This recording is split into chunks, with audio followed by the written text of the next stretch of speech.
Why did he look like the Undertaker from the minute he got to the tournament? Hey, man, like... No, he thinks he's this bad boy now, He looks which like a is mob boss. such a fucking joke. A mob boss in a shit B- movie.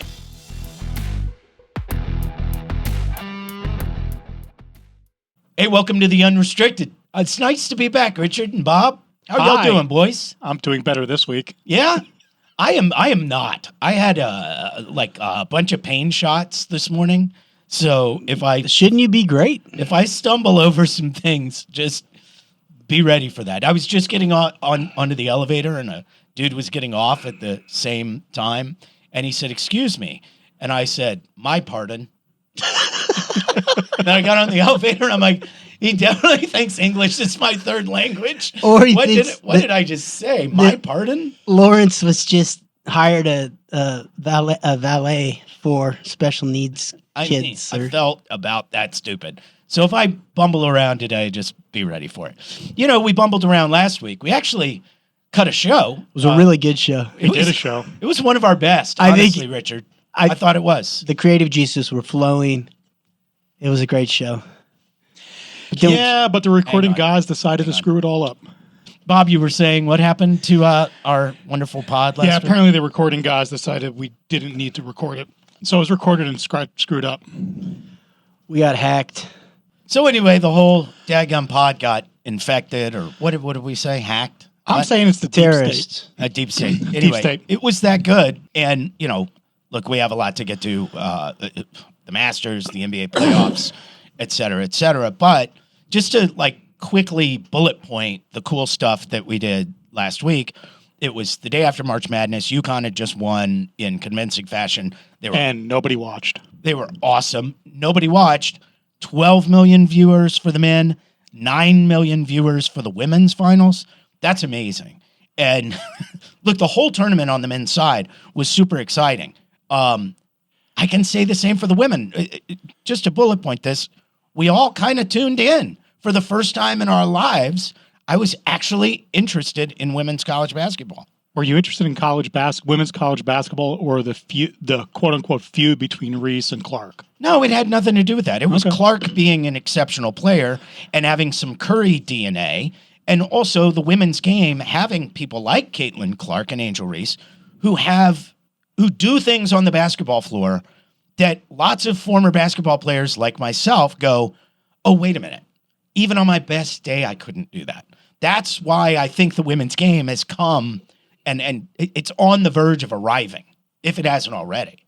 Well, except for the fact that the top players in the WNBA make about $230,000 a year, and Caitlin Clark is going to make $740,000 over the next year in NIL. You mentioned that in last week's pod that got erased because it was raised. I raised the point that she is not allowed by WNBA rules to declare herself eligible for the draft. She still has one more year to fulfill in college before she can go into the draft. And then we said, well, it's actually not such a bad deal. No, throw me into the briar patch. Right. She's going to make $1 million in NIL and $250,000 if she was the number 1 overall draft pick. Pretty easy decision to stay in school, isn't it? Mm-hmm. Absolutely. You were talking about the Kavanaugh twins. the two hotties at University of Miami. Right. Women's. Yeah. Correct. So they could declare for the draft if they wanted to, but they're just going to flat out quit basketball because they're making more money through endorsements, through TikTok, through Instagram. They got really good NIL money prior to even going to Miami. Yeah. So they're millionaires. They are. What's the other site that you thought they're going to be on? I think it's a religious one. It is? Yeah. What is it called? What? I think they're Jehovah Witnesses. I don't think so. But I'd like to witness it. Jehovah can stay out the room while I witness it. Look, the NIL has turned college athletics upside down. It's been a huge sea shift. There's lots of it that's not to like. There are some parts of it that I think are really cool. And I mentioned this on the pod last week, so I'll say it again here, and I'm sorry for repeating myself, but there's a kid who played for Oral Roberts, who's been one of the best point guards in the country for 4 years in a row, named Max Asmus, who put himself into the NBA draft process last summer, went to the Summer League, didn't perform great, so he came back to Oral Roberts, They did another great job at the tournament this year, making a nice little run, and got upended by Duke, but that was a bad draw. And Asmus is declaring himself basically a college version of a free agent. And they're already saying that he's going to get between $1 and $2 million to play next year at a blue blood school. And they're all going to go after him because he is that good. And it's like, you know what? For a kid like Asmus, who is not good enough to go into the NBA, he would not get drafted if he came out this summer. He just wouldn't. He might make a summer league roster, but there's no guarantee he's going to get a deal. It's kind of cool that he can actually stick around and improve the quality of college basketball while improving his financial situation. While improving himself. I think that is a side note to all the chaos and the bullshit that comes along with the NIL stuff where, you know, several coaches, Krzyzewski, Jim Boeheim, Jay Wright, they all said, no, this stuff is too much for me. This is not how I want to coach. I want out. We liked paying our players under the table. Yes, fair and square. With greasy $100 bills. Well, if we thought college basketball was greasy or college football was greasy before, wait till you see the new version of College Coach that is basically an extension of the AAU world that starts taking over some of these programs. I mean, I think Penny Hardaway is a little bit like that, but it's only going to get worse than Penny Hardaway going forward. It's just going to be guys who can pay the AAU circuit coaches enough money to get their guys to commit to going to their university for an NIL deal of, you know, 6 figures at least. They can say all they want about the coaches can't contact them, but you know damn well that they are. Same way that coaches used to not be able to pay players under the table, but you knew damn well they were. I mean, I was just listening to former head coach, not Buzz Williams. Anyway, one of the guys on ESPN, former head coach, and he was telling the story about going down to Louisiana to scout this kid. You heard this interview? Great interview. And he's like, I went, I was the assistant coach. I went to scout this kid, and I looked across, and there was this other head coach from a bigger university and another head coach from a bigger university. And they came over to me, and they said, what the hell are you doing here? You can't afford this kid. You can't afford him. We're here. So he calls back to his head coach and he says, you know, this kid's the real deal. We totally want him. You know, what can we give him? And his head coach was like, well, tell me who else was watching him. And he told him, and he said, forget it. Leave. Never mind. It was a complete waste of time. Yeah, we're never going to get him. Bigger purses. Yeah, you know, that's just how it's going to work. But look, good for the women's game. I think we all watched every second of the WNBA draft. No, I didn't either. I don't know if I watched a second. I did tune in for like one pick, and I got to tell you that the room that it's held in. Now, mind you, you've watched the NFL draft and the NBA draft, and they're in these gorgeous, you know, sprawling arenas. Yeah. And the NBA is like in a theater that's like kind of looks like the Majestic or something like that. It looks unbelievable. The WNBA one. It was a conference room at the freaking Grand Hyatt. Exactly. As in our Grand Hyatt? Exactly. Like there weren't even tablecloths on the tables. I was like, that looks like a partition. Yes. It wasn't even the full room. Yes. I watched that too. It was pretty unbelievable. God love it. Look, I didn't get to say this last week, so I'll say it this week. I actually think it's a great investment for a lot of people to be buying in to the WNBA. I saw Tom Brady bought a piece of the Las Vegas team, the Las Vegas Aces. And I actually think it's probably a great deal. You could probably get in for like, I don't know, whole franchise, $9 million probably. It'll be $100 million in 15 years. Count on it. Like the women's game is growing and interest in women's sports is growing. I think it's probably a pretty wise investment. So are you saying that you're going to buy the girls' San Antonio team? I'm not. I don't have that kind of cash, but you know, I did see this. Speaking of that kind of cash, and if I had it, I saw that Eddie Van Halen's, you know, iconic red, white, and black tape guitar, is going up. For how much? Well, let me ask you, how much would you pay for it? Me personally? Well, yeah, if you had all the scratch, nothing. You wouldn't buy it. I wouldn't buy it. Like as a memorabilia piece that doesn't interest you? Nah. Eddie Van Halen's axe? Love the band, love the music. Not you, then. Bob. If I had the money and it was something I was interested in, somewhere between 1 and 2. Yeah, $2 million is what they expected to go for. And I'm like, what? Like, I would have thought 5 times that, honestly. Well, didn't they just auction off the first pair of Jordans, I think? It was a 98 pair of Jordans that he wore in the playoffs. And it was significantly more than Van Halen's guitar is going to go for. Yeah. Anyway, I'm like, $2 million. That thing will be 10 in 20 years. Anyway, that's just me thinking. Average value of a WNBA team about 43 million. Wow, good for them. Okay, there you go. So you could buy in for $9 million. Oh yeah, and yeah, man, I'm telling you, those they're things not are making on the their come money up. on ticket sales. They are not. They are absolutely not. It's on advertising. Yep. No, and the crazy thing is, why was the NBA initiated in the first place? It was to fill empty arenas that weren't being used. Yeah, that's right. That was the That's reason. why the WNBA was The WNBA. created. Did I say NBA? Yeah, yeah. That's why the W was created, was to fill the arenas while the men weren't playing. The men are about to play. Did you guys catch any of the King last night? LeBron James damn near give a game away by himself. Well, Anthony Davis made as what LeBron said in the post-game press conference, brain fart. Yeah, major brain fart. He fouled Mike Connolly at the buzzer, shooting a 3. Connolly steps to the line and makes all 3, which is always an impressive feat with no time on the clock. But LeBron was off and on awful last night. He had 5 fourth-quarter turnovers. He was throwing up bricks, trying to play hero ball at the end of the fourth quarter. And I'm not here saying the King is dead. But I will say, if anybody thought that the Lakers really had a chance to come out of the West, you can kiss that goodbye. They could barely beat the T-Wolves last night without Rudy Gobert, without Jalen McDaniels. So, no, they're not going anywhere. Now, they got lucky. They get Memphis coming up next, and Memphis doesn't have their ace big man, Steven Adams, for the rest of the playoffs. So they have a puncher's chance. But I think at the end of the day, Memphis is just going to run them out of the gym. Are you scared of anybody in the West?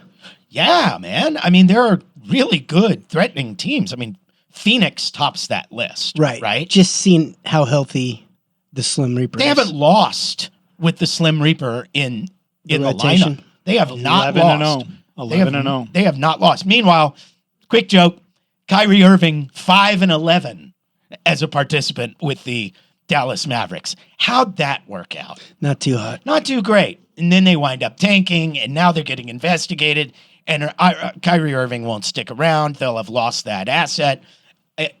I don't know what's happened to Mark Cuban. Maybe he's lost his fucking marbles. He used to run that organization, I thought, as well as anybody in the league in the late aughts and early tens of this century.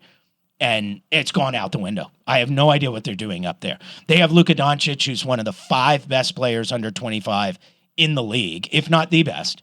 And they're going to go around and fuck it up. I mean, how long until Luka Doncic says, they're not helping me around here, I want out? Well, I mean, the internal sources are reporting that they are fearful that he's going to request their trade next year. And why wouldn't he? Yeah. Why wouldn't he? Like, they have tried and they have failed at every opportunity to help him. The best help he ever had was Jalen Brunson. And they got rid of him. And they got cheap on his contract negotiations. And he's crushing it in New York. Yes, he is. And he's about to crush it, by the way, in the first round of the playoffs. The Knicks and the Cavaliers play each other in the first round. That's going to be a And good series. I happen to have watched, for whatever reason, 3 Knicks versus Cavs games this year, mostly because I thought the Cavs were going to win all 3, so I bet on them all 3 times. And they lost because Jalen Brunson, for whatever reason, goes into beast mode against that team. Beast mode. So if you're betting on the Cavaliers, who I really like, that's a very good team, but I don't think they can get past New York. I know I'm hopping back and forth from conferences, but you asked who's the big threat in the West. Yeah, it's the Suns. Never discount the Warriors, who just got Gary Payton and Andrew Wiggins back. Like, their 2 best defensive players, and their biggest problem this year has been that their defense just Doesn't show up. Doesn't show up. Yeah. And it especially doesn't show up on the road. They get the coolest series of any first-round series in the NBA first round, and that's against Sacramento, with Sacramento having the home court advantage. Sacramento averages 150 a game. Pretty much. I mean, this is a series that's going to be played above 135 points. I mean, I'd be shocked if there was a game where one team wasn't above 135. It's going to be an absolute blast to watch. And you get Sacramento traveling basically like what, an hour Yeah. to get to Golden State and vice versa, obviously. And they're like the rich older brother, in So- San Francisco. This is the first time that all 4 teams in California are in the playoffs. And the first time since like 1981 that no Texas teams are in the playoffs, which is crazy. That is right? crazy. Yeah. I mean, look, good for Sacramento getting here. I have a terrible feeling they're just going to get wasted by the defending champs. It seems like Golden State has been primed to just flick the switch. Yeah. And I think they're about to. Treading water. Sacramento's been a blast all year. I really enjoy that team. They play great basketball, and they just got a crappy matchup at the wrong time. How come no one's afraid of Denver? I've heard that from several pundits. Okay, so Denver can get there, but they're thin, man. They just aren't very deep. If Jamal Murray, their point guard, who was injured all of last season and then came back for this season, he hasn't quite looked himself. And if he was the Jamal Murray of the bubble year, where he was putting up 50 burgers in playoff games, I think everybody would feel a lot more confident in the Nuggets' chances. But, I think people feel like if you can shut down Jokic with double teams and make everybody else beat you, that you have a really good chance. And Denver's defense, quite frankly, just isn't very good. So everybody feels like they have a puncher's chance against them. Got it. Memphis, really good, missing their best big man, right? It's a pretty volatile Western Conference, right? Yeah. Which is why I think some people think, oh, it could be the Lakers. I'm here to tell you, it ain't. I think they're just too strung out. Yeah, and I got to be honest, LeBron last night, he played pretty well for the better part of 3 quarters. He was good, but he'd played 30-odd minutes by the end of the third, and by the fourth quarter, he's kind of out of gas. Oh, man. he looked gassed. He was. He looked gassed on the court. He was. And dumb turnovers, terrible shots, hero moves with bricks at the end. It's just going to be too hard for a guy of that age to carry that much of a burden. And then the other guy that has to carry the burden is Davis. And it's like, well, is Anthony Davis going to stay healthy? Because that's always the question, right? Like, he could roll an ankle tomorrow and just be done. And that's kind of how he rolls. What did Russ say with those China knees? Yeah, he's got those. He's got those. No doubt about it. I saw in the new CBA, did y'all see this? The new collective bargaining agreement for the NBA, which I'm glad it got done. Weed, cool for players. Yeah, they don't test them anymore. I think that's great. Your thoughts? Any Yeah. problems with this? Not a Don't problem. care. I mean, I can't believe we didn't okay this a long time ago. Like in the 80s. Yeah, it would have helped a lot of guys. Oh, get there off was that whole just say no thing. There was, but the NBA had a cocaine problem Right. in the late 70s, early 80s. Lynn Bias. It wasn't a pot problem. And the NBA had, what they considered to be a big pot problem in the 90s with the Jailblazers and everybody else. But really, truly, what do you want these guys to do after, a 2-hour basketball game, an hour and a half warm up before that, a shoot around earlier in the day, a lift somewhere in that day, shoot around, et cetera, and then you want them to what after the game? Do a bunch of coke, Or smoke a little weed, play video games, and play go video to bed. games. Yeah, I mean, I think that's what we'd all rather. And most of those guys would rather do that. So, fuck's sakes, let them. I mean, I got no problem with it. No Goodness problem at all. gracious. No problem. Should have let it go a long time ago. So, I was surprised to see Atlanta win. Yeah, that was a big one for them last night because Miami's dominated them. They were like 11-2 in their last 13 meetings. Those two teams. Miami's not who Miami has been. That's the big thing I took away from that. And look, Atlanta's got a roster. We've been saying this all year long. Like, they're not good, but they've got the players to be good. Yeah, They really do. And that game wasn't close. No, it You watched wasn't. it all. It wasn't close. Atlanta got them from the jump. Mm-hmm. Yeah. Well, in the morning they were saying Atlanta loses this game and they're gonna wipe the team out. I still think there's a pretty good chance they might, okay? Because, look, Atlanta could go any number of ways, and nothing would surprise me. I mean, if they went out and beat the Boston Celtics, yeah, that'd be a bit of a surprise, but it's possible. They have the guys to be able to do it. They can take him to 7. They also have the most underrated player in the NBA, and I know nobody listening actually cares about this opinion, but I think Clint Capella for like a decade is the most underrated player in the NBA. He goes out and gets 20-odd rebounds last night. He had 4 points, though. He had 4 points, but he doesn't give a shit. They're like, all I'm going to do is shore down the rim at both ends of the floor. Who doesn't want that? Yeah, that's pretty good.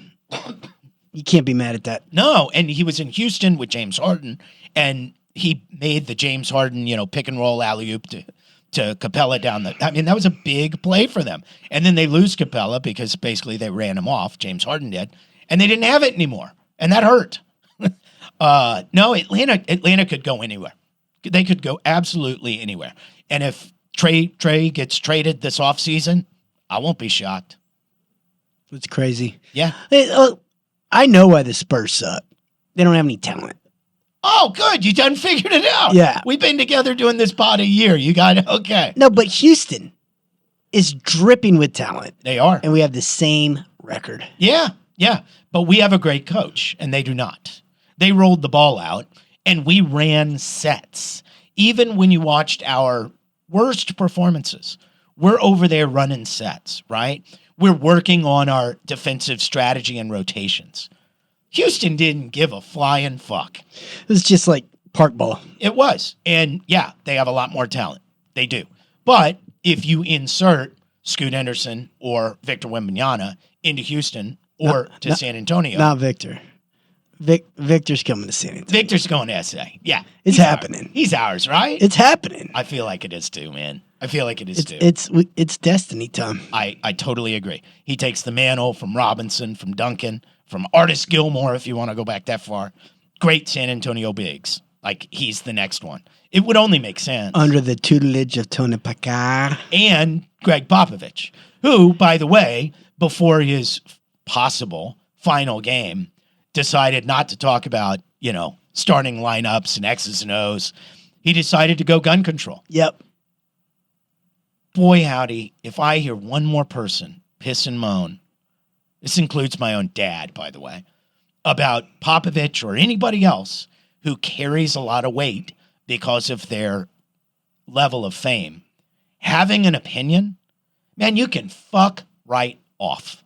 Honestly, Popovich said it clearest enough a couple of years ago. I have a right to do this. You know why? Because I'm an American. That's why. Yeah. That's why. And by the way, it's not like you're listening to Peckerwood Brutus from the Outer Banks here. Like, this Why is a are you guy, fucking with the Outer Banks? well, I'm just saying. It's a great place. They're fine, but I'm Fine just people saying. live there. I'm just I saying. mean, shit on Oklahoma or something. Pop ain't podunk, okay? Right. Like, he is a veteran. Yep. We should remember that. Air Force Academy grad. Yeah, like he. Russian literature major. His bona fides are like, yeah. He's a smart cat. Yes. Now, And- has and he he's lost his studied shit a all this. little bit? What do you mean he's lost his shit? Like coaching or what? No, just a little out of touch with society, perhaps. How so? He's on a warpath, and I get it. And Bro, we should be on a warpath. he's earned the right to have opinions, but boy, he's on a warpath. He should be on a warpath. You know why? Because if Jeff Vexler or Richard Carnahan goes onto their small podcast and espouses, and tries to put legislators up against the chopping block, that doesn't do anything. Okay? And if you're a guy who carries as much weight and gravitas as Pop does, you ought to be doing something. Nobody else is holding legislators' feet to the fire as well as he is, okay? Steve Kerr, yeah, okay? There's a couple others. But I think it's imperative that somebody does it. Look, I'm not going to go gun control on today's show. I'm not.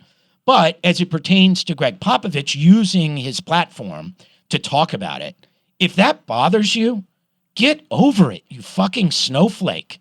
Honestly. And to Popovich's credit, I think if the consequence of him going this crazy on this stuff, according to the other side, is he loses a job, I think Popovich would go, If that's a sacrifice I got to make to carry that message forward, a message that I believe in, I'm okay with that. I think you're 100% right. And a little bit that I know him, and he has said something very similar to that. Yeah, I mean, he's done everything he's wanted to do. He's made his money. And he's coming back to coach. Don't get yourself fooled. He'll be back. He's going to come back. I think best case scenario, he's back. Wimby is in. We set the foundation, and then he's off into the sunset. So the other day, I was watching the news, and all of these state legislators are walking through, and federal legislators are walking through their halls. And there's kids, there's collegiates, there's adults who are picketing, screaming at them to do something. Screaming at them. So that doesn't get the job done. We've figured that out, right? That's just not enough. So if Pop thinks that he is helping by having a louder, more respected voice, I'm all for it. All for it.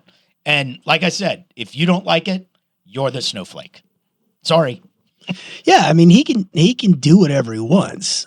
If the Spurs were the number one seat in the Western Conference, do you think he'd be doing the same things? Well, that interview would have been different, right? Right. It was game 82, and we're in full tank mode. We've won 20. Whether we win or lose, I mean, do we really need to talk about, what are your pregame defensive rotations going to be, against the opposition's best player tonight?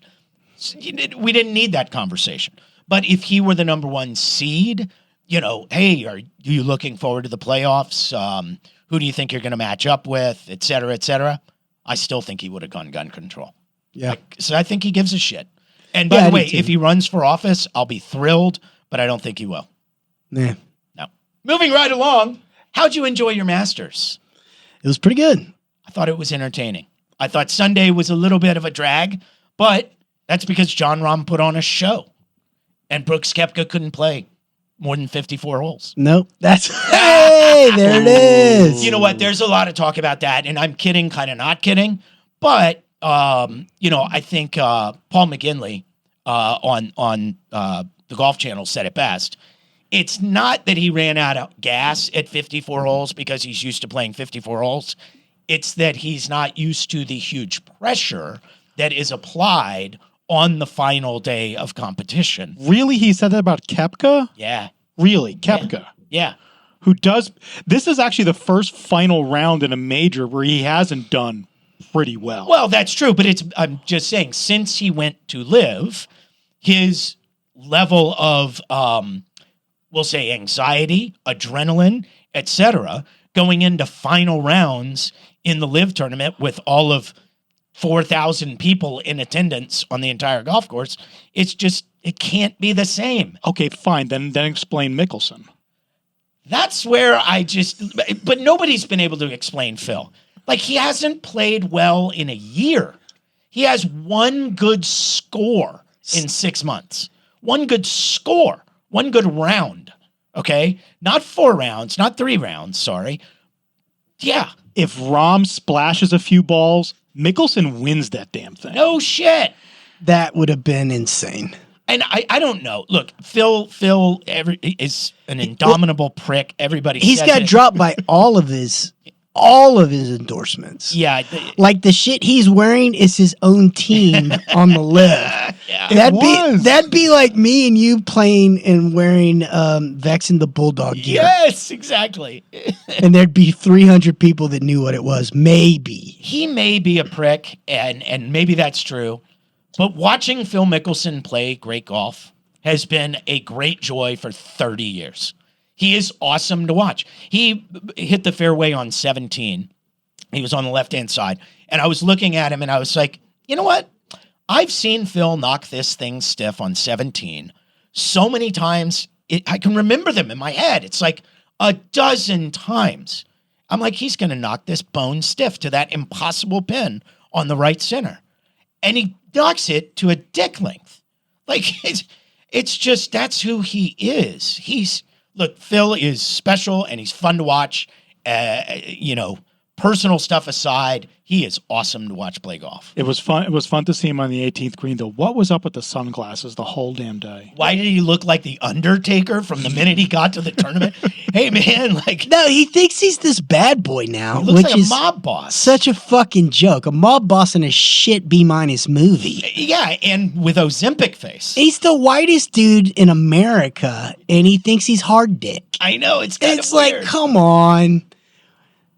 It is kind of weird, isn't it? It is. It's When a he- look. Like, I think a few years ago, who's the Irish player and then sports guy, McCord, not McCord, but he's got his own show and he's funny as shit. Oh, the one from Dallas. David Faraday.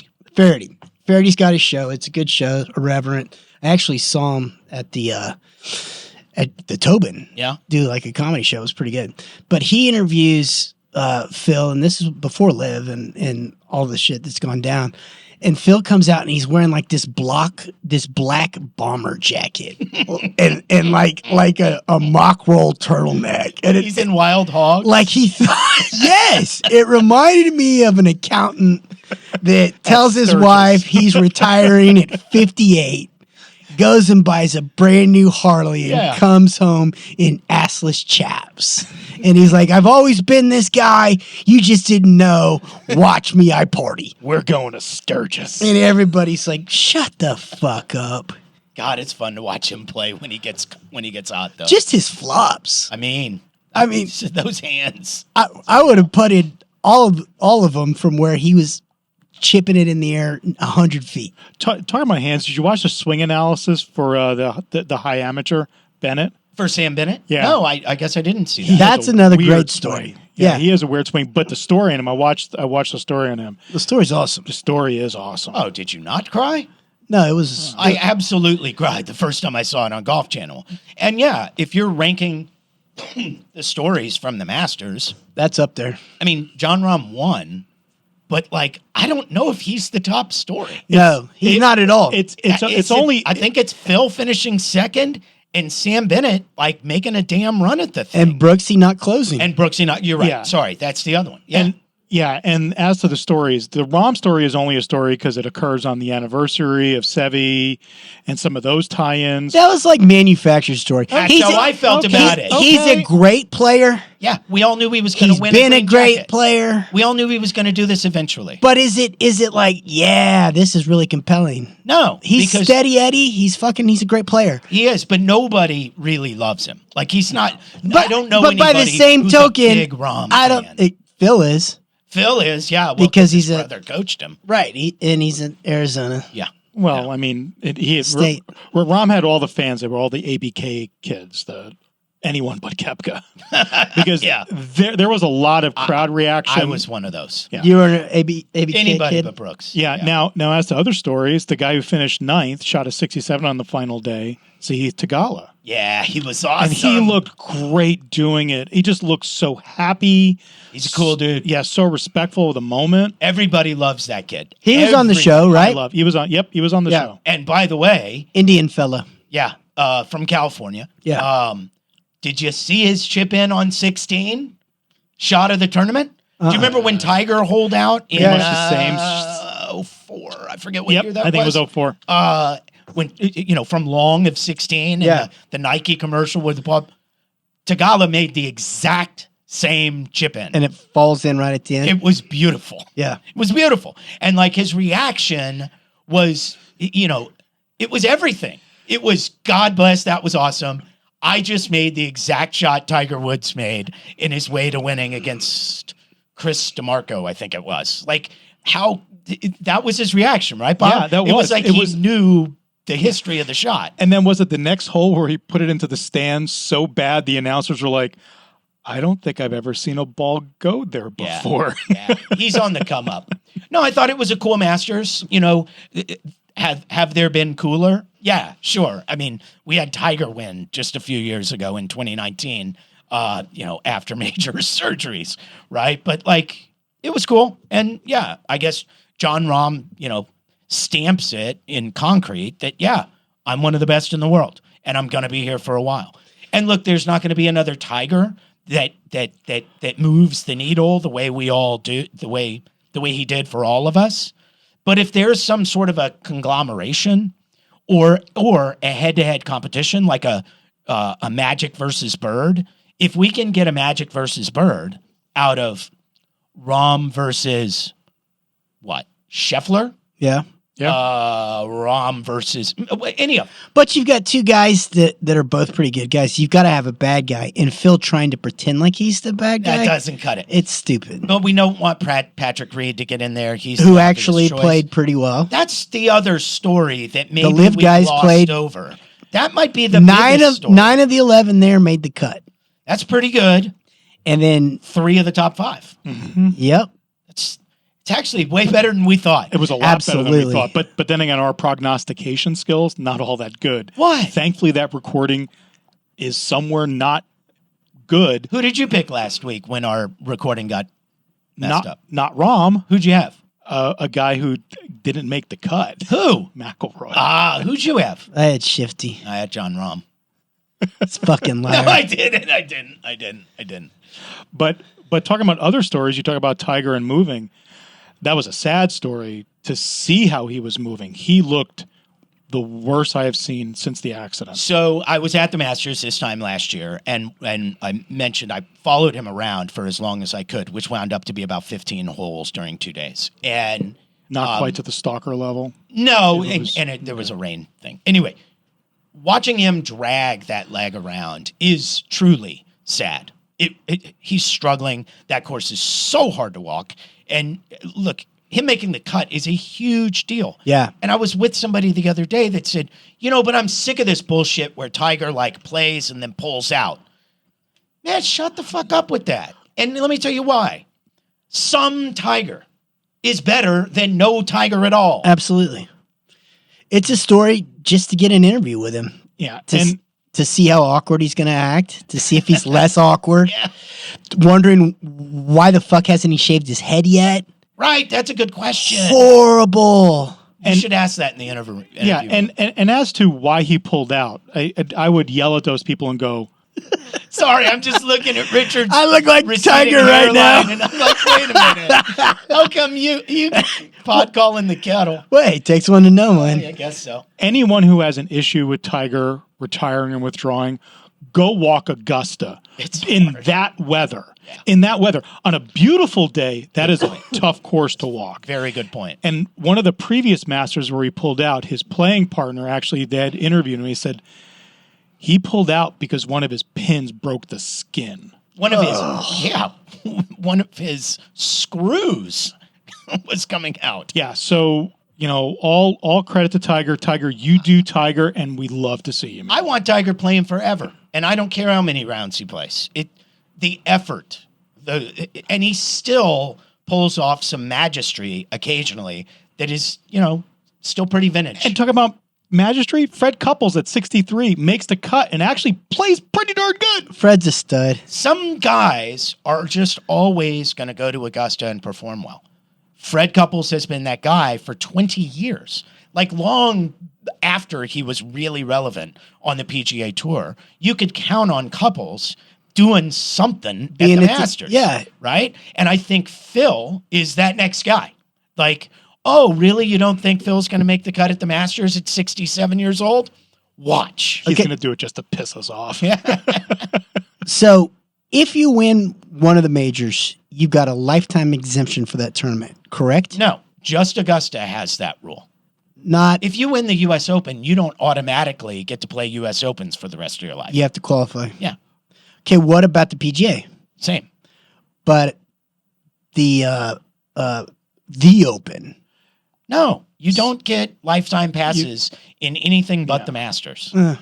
I guess I'd just be a Masters player.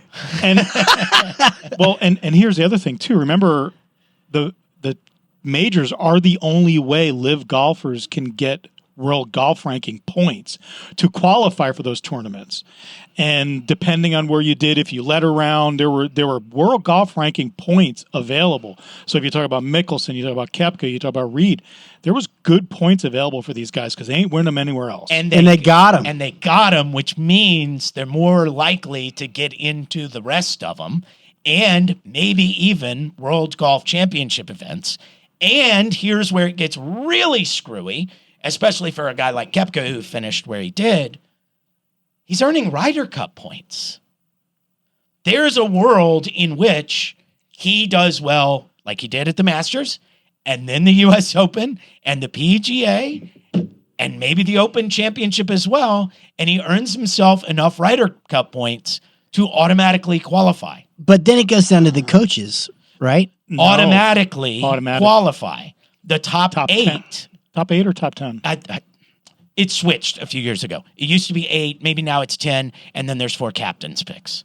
No, it's 8 and 4 captains picks. Anyway, regardless, there are automatic qualifiers. And there is a world in which Brooks Koepka could just light it up at 4 majors this year and wind up on a Ryder Cup team. That would be great. It would be interesting. Top 6 automatic, 6 named. 6 automatic. It's changed. Okay, yeah. They've messed around with it. So does the PGA govern the Ryder Cup? Yes. So they're going to fight like hell to make sure that they're not on the team. PGA of America. Why you got to ask me the hard questions? Because these get tough. Because you've got good answers. Yeah, but I don't have the right one here. Bob's got it. It's not USGA. I honestly don't know. We'll let Bob look it up. PGA of America. There we go. Which is not the PGA Tour, but PGA of America. It's like, brother, sister, husband, wife in Mississippi. Yeah. Yeah. Awkwardly too close. Family trees look like a branch. Yeah. One branch. Anything else for us, boys? What do we got coming up? Are you going to lock in to the NBA playoffs? I don't know. I think some series. Yeah. I'm not going to watch it all. I promise you, though, the Lakers are feeling like they have a chance against Memphis. And I don't think they do. Do you think Kyrie goes to LA next year? It's a hard question. To play with LeBron. It's a hard question. I think it would be hard for the Lakers to make that work under the cap. Money-wise? Under the cap, yeah.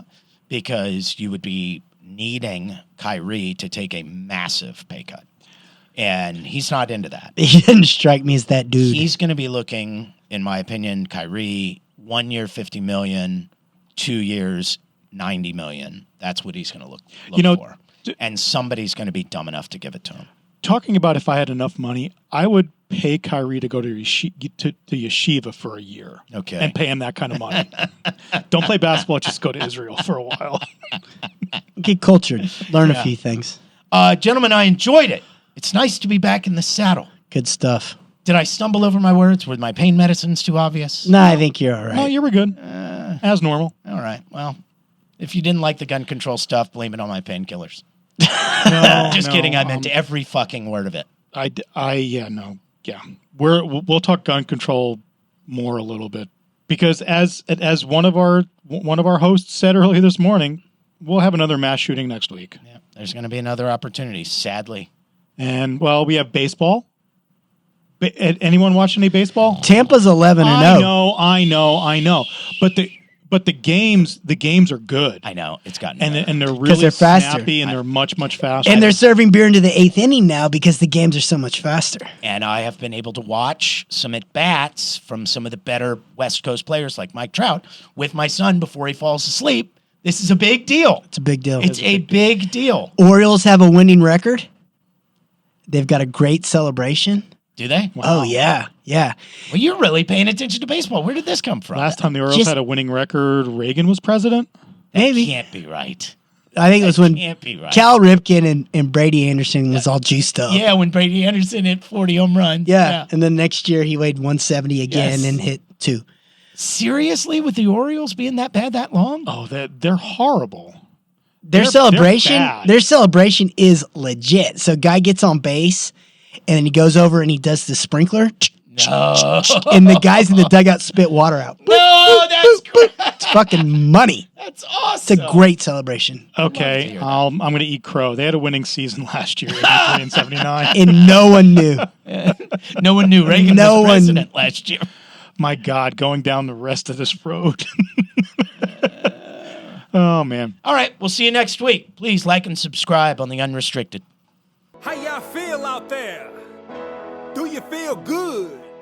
I said, do you feel good? Come on. The groove feel good when it make you move. Make your next move your best move. I said the groove feel good when it make you move. Make your next move your best move. It feel good, don't it? It feel good.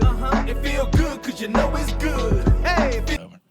So speaking of that, so I think it was right after neck surgery, and I was all doped up, and I was laid out for several days after the surgery, and I, for some reason, looked up. Do they make blowjob machines? And it was like, oh yeah, apparently there's lots of them.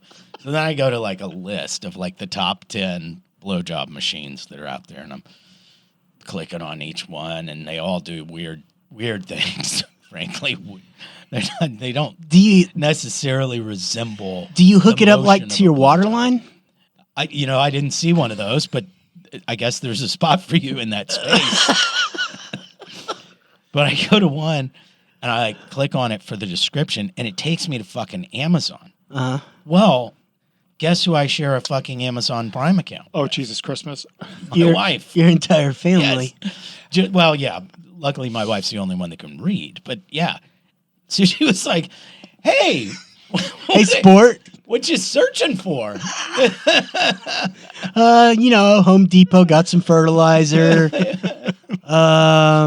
Ordered some coffee. That coffee we like. We buy in bulk, and a dick gobbler. What is this?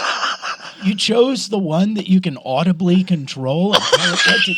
It's like, no, I did not. I was researching that one, honey. For the show. Yeah, I was researching that one.